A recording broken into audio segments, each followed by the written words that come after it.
Welcome boys and girls to another installment of Saturday morning cartoon propaganda. So far in the series, we have seen Sophia convince her classmates to stop celebrating Christmas because it's pagan or something, and we saw how Sophia is pressured to get baptized and dedicate her life to the organization. Fun stuff. But today, we are going to learn what makes a good friend. Don't forget, we are doing the cringe challenge, so if you cringe, you lose. And when you cringe, let me know the exact moment you lost it. Are you ready? Let's go.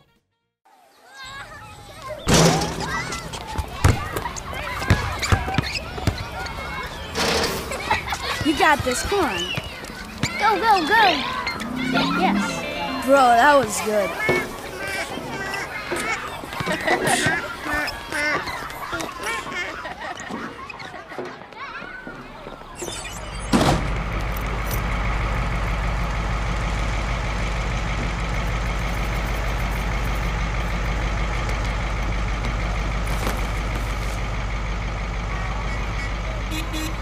Hurry up! We're gonna be late! Yeah, let's go!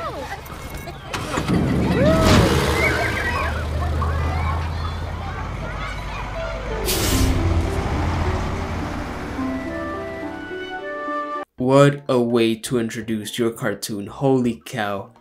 In case you're not very familiar with Jehovah's Witnesses, dear viewer, let me explain real quick. JW kids are strongly discouraged from joining extracurricular activities at school. They're extremely sheltered, and hanging out with non-believers is seen as a danger to one's spirituality. Extracurricular activities also take time away from meetings at the Kingdom Hall or from preaching, so they're seen as a complete waste of time basically, and since the end of the system is so close, there's no time to waste in band practice or a football team or something like that. So while all these kids are hanging out and doing, normal kid stuff, Sophia feels like an outcast, literally using her recess hours to read a Watchtower book. Super depressing stuff. And he called them his friends. We see throughout the gospel accounts that those who chose to befriend Jesus gained the best friend possible.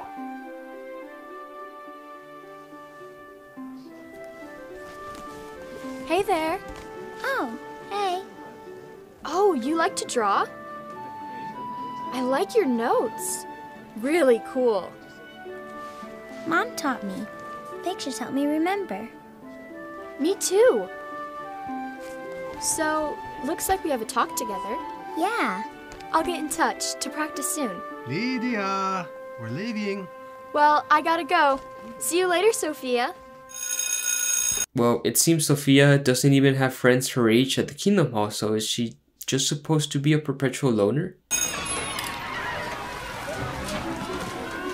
Hey, bro. Hey, good to see you.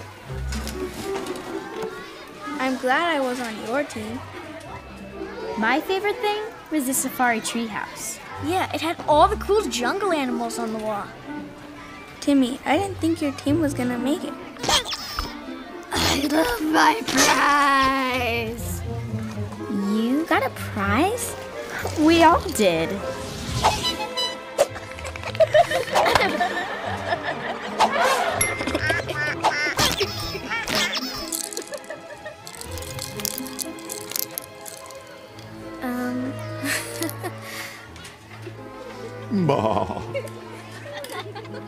Okay, kids, settle down. Time to get started. We have a lot to talk about today.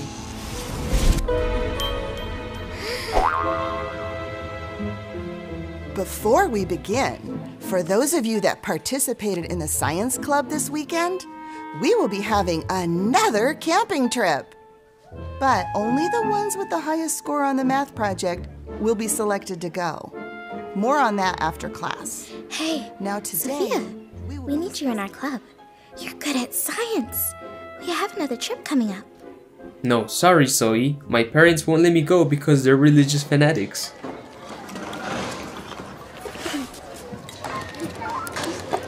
Hey, Sophia, come with us. So, anyway, all the kids had badges and prizes and stuff. and it sounded like a lot of fun. And it seems like they really need my help. I see. Oh, you see what's wrong with the car? No, I wish. No, I see why you want to be in the club. You do? Of course. We all want to have friends and do fun things. I just wish I had some kid friends. Jehovah wants you and me to have friends. But the question you need to ask yourself is, who should be my friend? Well, the Bible doesn't say a lot about friendships. There's just a few proverbs like, what was it? Proverbs 17:17, I think, that a good friend is like a brother born for times of distress. And that's it. You know, a good friend is someone who has your back. Is that the answer to your question? Let's talk about it at our next family worship. How about you go do some research on Martha? And I will tell Caleb too. And then we can come back together and talk about it as a family. Sophia, are you ready? Yeah. Martha, a Jewess, the sister of Lazarus, and Mary. They lived in Bethany, a village about 2 miles away from Jerusalem. which was probably Jesus' home base when he came down from Galilee. Martha liked to cook. Yes, she did.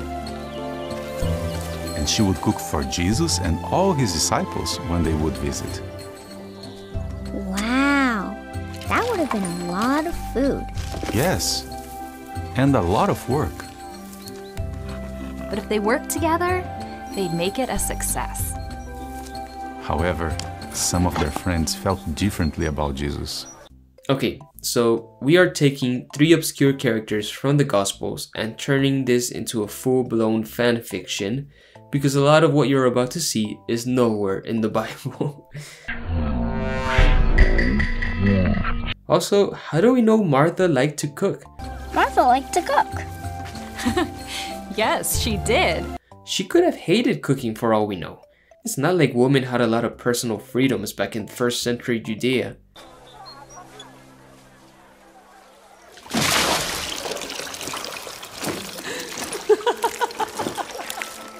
Martha makes the best apricot cakes. It's just a fact. You've always praised me too much, Talia. Well, if it gets me more apricot cakes, I will continue to praise you. So fucking cringe. Oh, Talia, did you hear? The teacher Jesus. He's coming back to visit. The man from Galilee? Are you hosting him again? Yes, I am. Actually, it's tonight. I've heard a lot of talk. The Pharisees in Jerusalem, they don't approve of that man.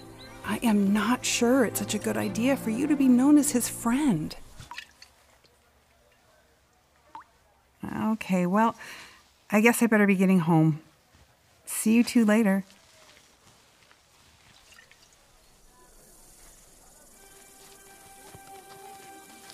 Why do Jesus and his disciples look so clean? They literally walked around all day preaching in dusty villages. And look at those neatly trimmed beards. Gosh.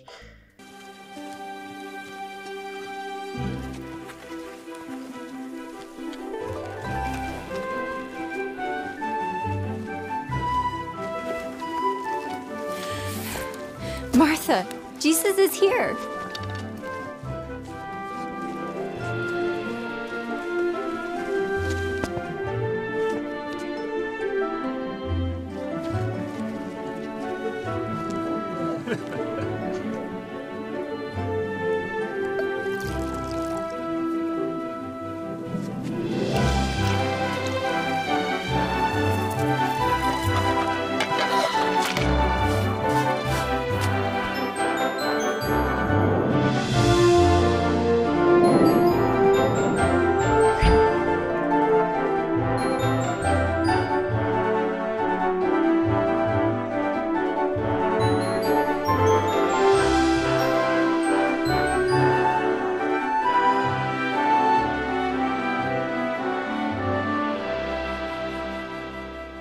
Wait. Let me get this straight. He wanted you and Mary to sit and learn about God just like the men? A teacher instructing women? A woman's job is to provide food for her household. That's true. A good woman prepares herself for hard work. That's valuable. That's you, Martha. Don't let this Jesus ruin you with his ideas. Oh no, these people are pressuring Martha to remain in a socially conservative role for women in the kitchen. It reminds me of a certain religious organization that treats women as second-class citizens and deems them unworthy of carrying out most of the duties of men. Lazarus!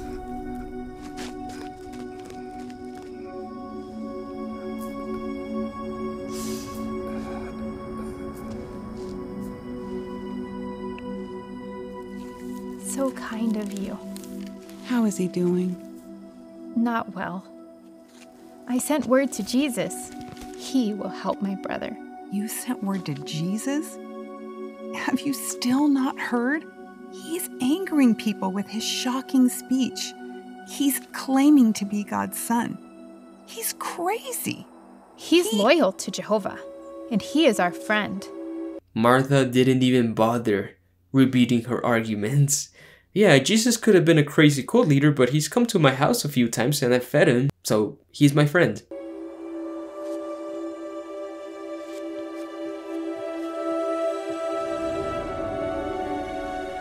Sadly, Lazarus died. But do you remember what happened next? Jesus came back to Bethany and resurrected Lazarus. Jesus was a real friend. He cared about Martha, Mary, and Lazarus. And he showed them what kind of friend Jehovah can be to us. But that's not where the story ends. Do you know what some people did after that? Many of the Jews who saw what he did put faith in him. But some of them went off to the Pharisees and told them what Jesus had done. Why did they do that? Because not even seeing Jesus bring someone back to life was enough to convince them that he was the Christ. They seemed like Martha's friends, but they hated Jesus. How do you think Martha dealt with her unbelieving friends? We don't know, because Martha is not even mentioned again after Lazarus is resurrected. You're making all of this up. Jesus is the Christ, the resurrection and the life. He is the Son of God, and he is my friend.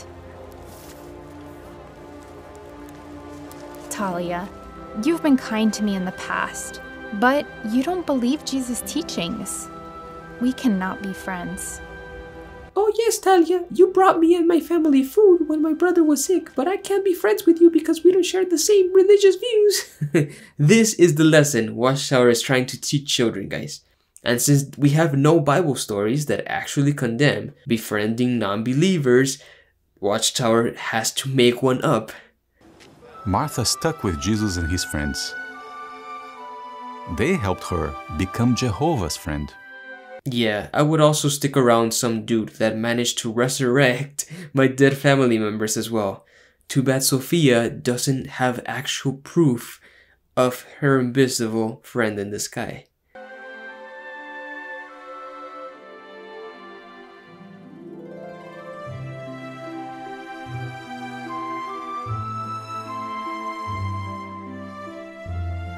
So, Sophia, what do you think Jehovah is teaching you about friendship? That I have to choose my friends carefully. And how can you know if someone should be your friend? If they help me be Jehovah's friend. I am not gonna join the club. That's my girl. We are so proud of you, Sophia. And Jehovah is proud of you too. We are so proud of you, Sophia, for making up Bible fanfiction and avoiding your classmates as if they were the plague. The more academic opportunities you throw in the garbage, the more God is going to love you. Good answer. the story of Martha is not a lesson on making friends. It's a lesson on priorities. Martha learns that listening to Jesus is more important than satisfying their material needs.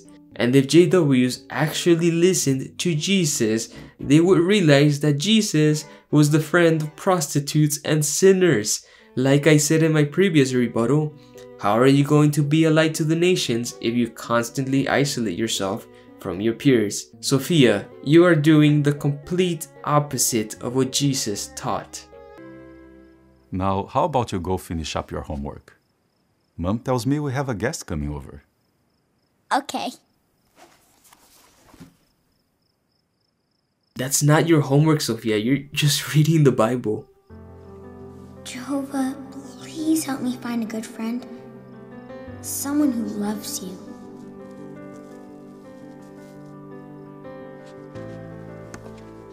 At least you are my friend.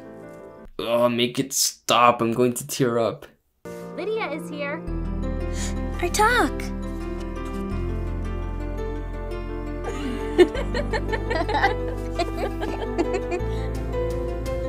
Whoa, does Sophia have a crush on this girl?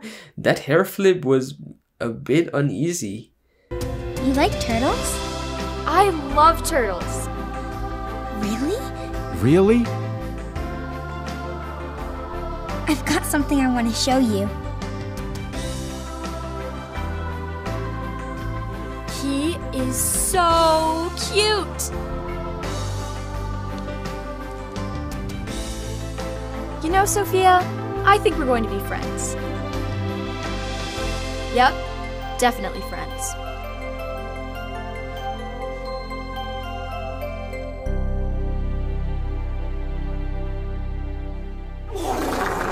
So much to unpack here.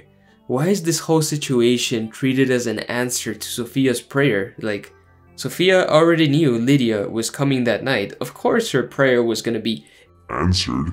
Also, this girl has zero business befriending elementary grade kids. She looks much older than her, at least in middle school. I mean, it's great to have friends outside of your age group, sure, but when you're befriending literal 5th graders, that just comes off as creepy. And wouldn't this advice be kind of dangerous? Because JW kids are being encouraged to befriend older members of the congregation, and some of them don't have the best intentions at heart. What if this girl ends up being like a bad person? Is she good friend material only because she shares Sophia's belief system and love of turtles? We are so proud of you, Sophia. Friendships are good for children, I know, shocker. And befriending people of other faiths and other walks of life teaches you tolerance and respect. Sure, children need to be taught to choose friends carefully. But if your criteria for a good friend is simply a black and white deal, whether he serves Jehovah or not, then that's just a recipe for terrible friendships. This is the harsh reality of growing up a JW. You are expected to only befriend other JWs, and if your friend abandons your religion in the future, you're also expected to toss them out of your life. Friendship in this religion is entirely conditional, and there is zero tolerance for dissenting views on religion. Non-believers are treated as bad influences even if they're actually great moral people, and believers are treated as positive influences even if they're awful narcissists. You can imagine how this awful advice can be a recipe for disaster. Now, thankfully, not every Jehovah's Witness kid follows these rules as strictly as Sophia. You might even have a JW friend yourself at school, but if it was up to Watchtower, all JW kids would remain absolutely isolated from the world, because a kid who isolates himself is much easier to indoctrinate. I want to thank my beautiful Patreon community and my channel members who keep this channel running, and to everyone who has donated to the channel by super thanks. Guys, I couldn't do this without your financial support, so thank you so much. Please share this video with a friend and let me know your thoughts in the comments below. Take it easy guys, have a wonderful day, and stay away from the tower.